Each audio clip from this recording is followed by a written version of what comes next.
Last weekend I had to go to Helsinki for work, and since I was there, I decided to go to Dos Tecolotes just to get some supplies. If you haven't heard about this, it's a store where you can find a lot of Mexican supplies. I wanted to buy some corn flour, some corn husks, make some tamales, but I was very surprised when I noticed they had poblanos. This is a poblano pepper. It's a bit like paprika, but it has a very different taste. It's very specific flavor, and because of that, it's used in so many dishes. Poblano means someone who comes from Puebla city, which is the city where I grew up. And I grew up eating this kind of pepper in tons of dishes. And since it's very used, it's something that I crave very often. And here, mostly you can only get it in a can. And sometimes you can find it like this, which is basically a treasure. So I've been craving these stuffed peppers. I'm gonna show you how to do it. If you cannot find these, you can also use jalapenos. You can use the same technique even with some paprikas. You could even play with what kind of pepper you use. But this is the traditional one, and I hope you like it. So I'll take you to the recipe. Press like, subscribe, activate the bell, and let's go. The first thing we have to do is peel our poblanos, and for that there's different things we can do. I'm going to try this for the first time. I saw it online and I thought it was a quite clever idea. We want to burn the skin so it comes off easily. I'm going to air fry them at 200 degrees Celsius, about 400 Fahrenheit. In Mexico, gas stoves are quite common, so I would normally do this only on the open flame, quite easily just char the skin. But here in Finland, of course, it's not so common. You can do this on a grill as well, but the idea is to get that skin charred.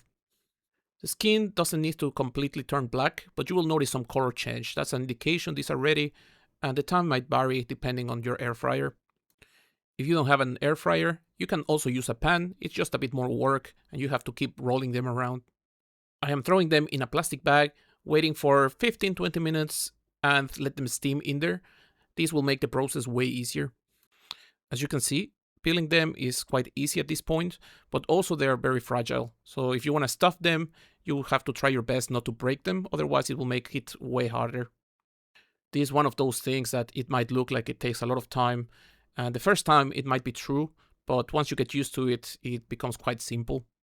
You can use a small knife to help yourself and scrape some of the skin off. Once we're done peeling them, you will notice some of these have broken. In that case, we'll just take the largest opening, try to make it a big line, and we'll use this to remove all the seeds. If they haven't broken, then choose a flat side, lay them down, and use a knife to cut them open slightly. This is some terrible camera work, but you get the idea. I have now an opening, I can see all the seeds inside, and I'm going to use a spoon to try to remove as many as possible. These seeds are not usually a problem, but they might get a bit bitter, they are chewy, they might get in between your teeth, so it's a good idea to try to remove as many as possible. Usually these peppers are not that spicy, or not at all, but sometimes they might be, so I remove also the veins, because that's where you get a bit more spice. Some people might find it a bit too much, so just in case, I remove them. Once we're done peeling them and removing the seeds, we are ready to move on and continue with the recipe. For the stuffing, I'm doing something quite simple. I just have some ground beef. I'm going to cook it with some onion, some salt, pepper, chipotle powder, just a bit of tomato paste, and I'm going to add some veggies. You can stuff these with whatever you prefer. Some common stuffings are cheese, either fresh or some manchego or something that melts nicely, or some refried beans, or beans and cheese, that's also a common combination. I'm using my beef, but also a bit of cottage justo to stuff my peppers. This cottage justo, if you haven't tried it, is very similar, if not the same, to what we know as panela cheese. It's a very creamy cheese, fresh, and it goes beautifully with these peppers.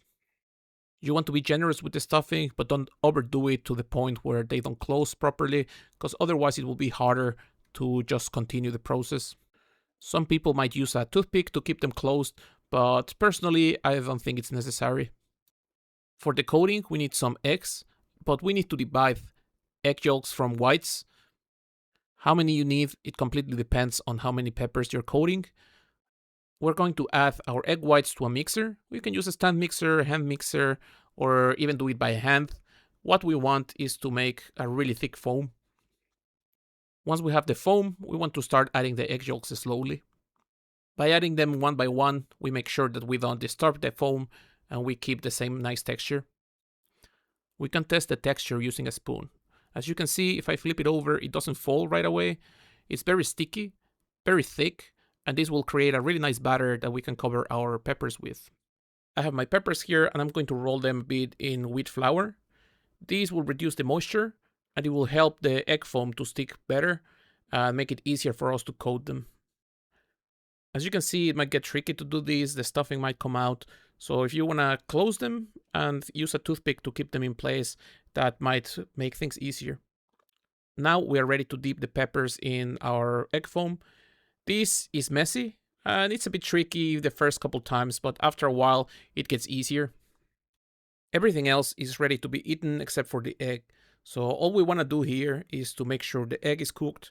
It will start getting a nice golden brown color. As the egg foam starts to get cooked, you will notice it's easy to just roll them, and eventually you will cook it all around. For flipping them, you can help yourself by using another spoon, and this will make it way easier. Once the foam starts to get cooked, it will keep the stuffing in, and you don't have to worry about it when you're rolling it. It shouldn't come out.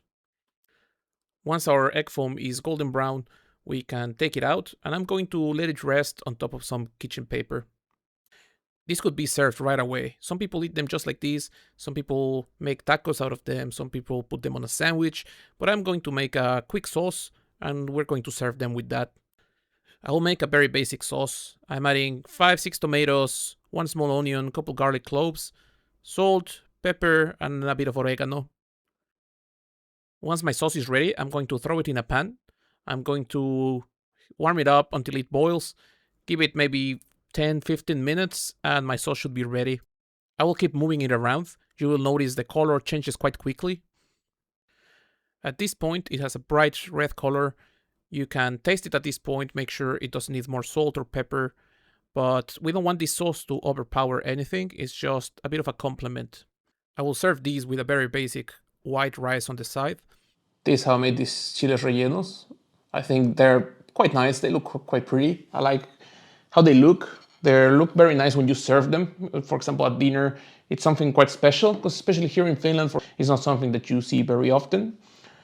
Maybe in the US they're common, but here in Europe you don't see them very often. I know some people grow them themselves. There's some people selling them. This store where I bought them, I'll leave the link in the description. I know they have them often, but it's not something that is an everyday thing. And if you live somewhere where you cannot find them, maybe you can check your Mexican store that's nearby or online. Or you can also check with jalapenos. Jalapenos work great. You can do the same recipe, exact same process. Of course, the flavor changes a bit. I've done the same with some of those Middle Eastern stores peppers. They have these white, yellowish ones, greenish. They're not the same as paprika, but they work in this very same way. Flavor, of course, changes, but it's the same idea, and they're similar enough. You can also stuff them with whatever you want. Only cheese, some fresh cheese, some beans and cheese, some sardines. Even I've seen sardines with beans. You can play with it and just make whatever stuffing you prefer. Play with it, add whatever spices you like to the caldillo. For example, I know my mom would throw a bit of coriander or parsley into the sauce, just to give it a bit of a different flavor, because this is something she did very often, so you could make some small variations so you don't get bored of it. So I hope that you like the video. Press like, subscribe, activate the bells, all those kind of things, and see you in the next one.